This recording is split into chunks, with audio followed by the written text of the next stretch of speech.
Okay. When you're doing an assessment, the most important thing you can do before you do anything is to look at the question. All right, look at the question. And the question in this case, fundamentally, if you just answer the question that the assessment has, you're fine. All right, and in this case, the question is the significance of a sporting event for self. Self is you. All right, you are yourself. There's no misunderstandings about that. For some reason, under self, people started writing all sorts of things about other things. All right, but the importance, the significance of the sporting event for self, for others, and for society. All right, now the sporting event we're looking at is Muhammad Ali versus Joe Frazier boxing fight. That's what the sporting event is. All right, and fundamentally, that is all you've got to do. All right, explain the significance of the thriller in Manila, or Joe Frazier versus Muhammad Ali, for yourself, for others, and society. Now, I've broken it down so that I've got 2 things for self, 2 things for others, and 2 things for society, just to make things easier. Now, you've been asked to write about the significance. And writing does not need to be a complicated task. All writing is thinking, is taking ideas and explaining those ideas. And that's all it is. Okay? Taking an idea, explaining the idea, and backing the idea up with an example. All right? So for each of these 2 things, you've got to 2 things for self, 2 things for others, and 2 ideas for society. All right? Oh, these are ideas. Idea, idea, idea, idea, idea.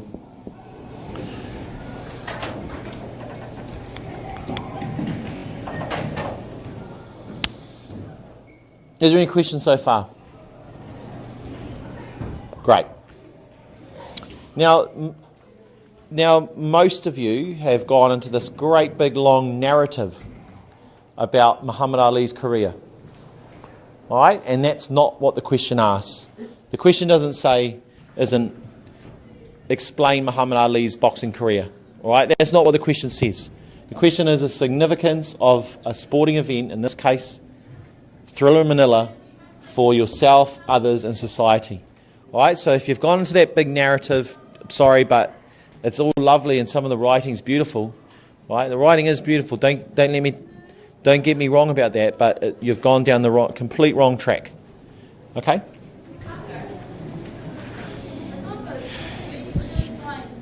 Some of you have just obviously gone into an article and gone into Google and just found something which is kind of, there's no question on Google which answers that question. There's no question. So you kind of have to do it yourself. And that's fine again. All right, you've cut and pasted something, but it still hasn't answered the fundamental question, which is the significance of a sporting event, Muhammad Ali vs Joe Frazier, for yourself, others, and society. Now, writing is easy. Writing is easy. You come up with an idea. Let me just rub this out.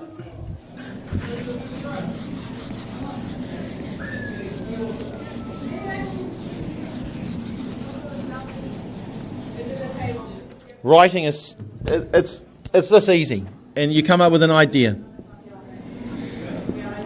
And the idea might be, so you might look at this. Why is a Muhammad Ali vs Joe Frazier? Why is that significant for myself?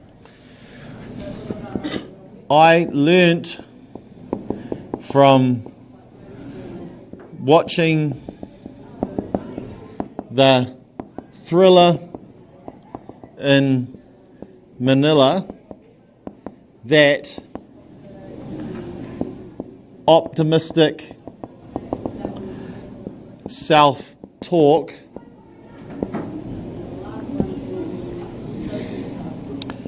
is important for success.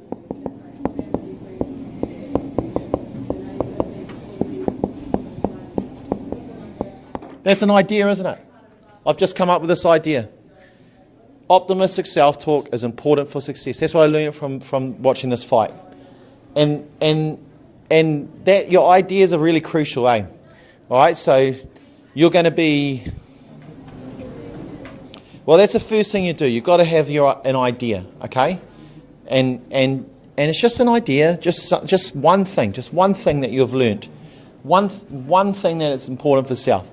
All right, and I just write that down. And now I just have to explain that. And explaining is, what do I mean by that? Why? Why is that important? How is it? How did I learn that? Why and how is... What is it? Why did I get this idea? Where did this come from? All right, and that's where you explain the idea. All right, and this is all one paragraph because we put a full stop here. And now a big mistake people make is they put their idea in, and then they go because, and then they start explaining blah blah blah. Don't put because in. Just put a full stop. All right, put your idea in. No more than 16 words. 16 words max. All right, it's really, really hard for a reader. You'll write, in general, you guys writing, you write sentences that are way too long. Keep sentences to 16 words max, and if it's more than 16, put a full stop in. All right, and start again. Look at what you've written and explain why. Explain how. And then you explain why optimistic self. Why did you learn that? Why is it important for yourself? All right, you do all that. You explain why. All right, and you must back that up with an example.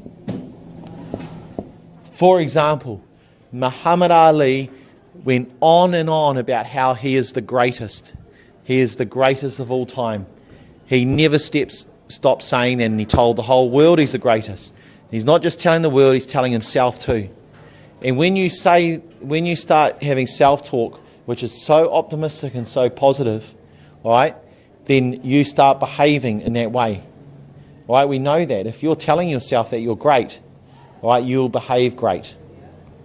All right, so that's how you write. Now, you know, your other paragraphs will be different. All right, the significance of that for others. And your idea for that could be something like, Muhammad Ali's legacy as being the greatest boxer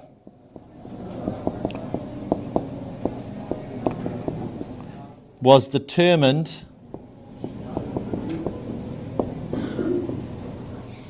by the result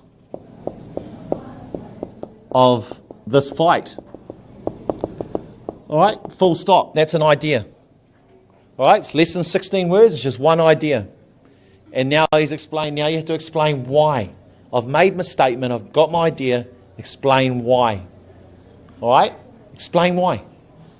Why was that so important? All right, and you could then go into the background of it. You could then go into that. Now, doing this, all right, that will get you the achieved. But if you want to get a merit in excellences, which I suggest that almost all of you are extremely capable of doing, all right, then you would have to link the ideas together. And so after you've written your explain an example, idea, explain, example, there will be times when you will say, you will start a new paragraph and you will go, this interrelates with the idea that I've discussed here. And you then explain why. This interrelates with the idea I have, the idea of, and then you explain why it interrelates and how it interrelates. And so by adding in those extra paragraphs about how these ideas interrelate and are connected to each other, that's how you get merit and excellences. Now, I'm not just talking about this in terms of this assessment. I'm talking about this in terms of every assessment you probably do in school. That merit and excellence is about interrelating ideas. It's to get an achieve, you just put the idea and you explain it and you back it up with an example, all right?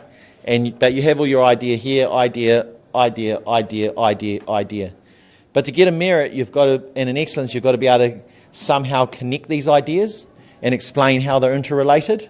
And because everything's not just like in separate things, are they? They're all interrelated, all right? And that's your merit and excellence. And that's higher order thinking, and that's critical thinking, all right? And when you get to university, by the time you get to university, if you people are thinking about higher education, everything you do at university is about higher order thinking and about critical thinking.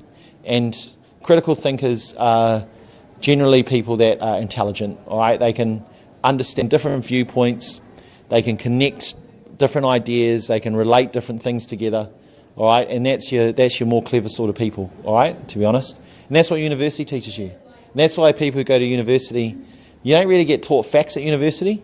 What you get taught at university is how everything's connected. You get taught how to think critically.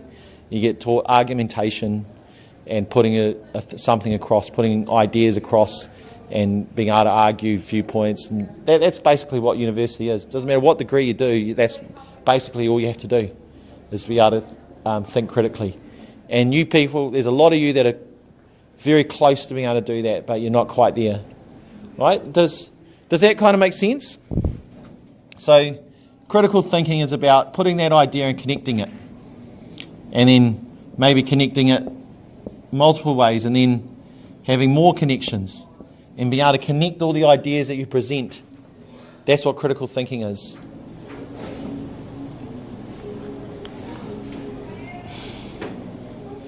Now, do you want me to explain how you get an excellence? After you are able to connect the ideas, all right, you have to be able to make judgments. Okay, come up with judgments.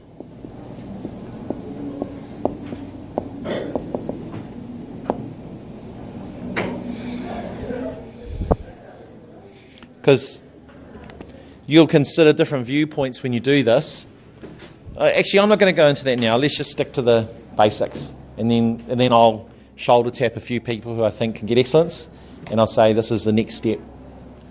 All right? Does that make sense?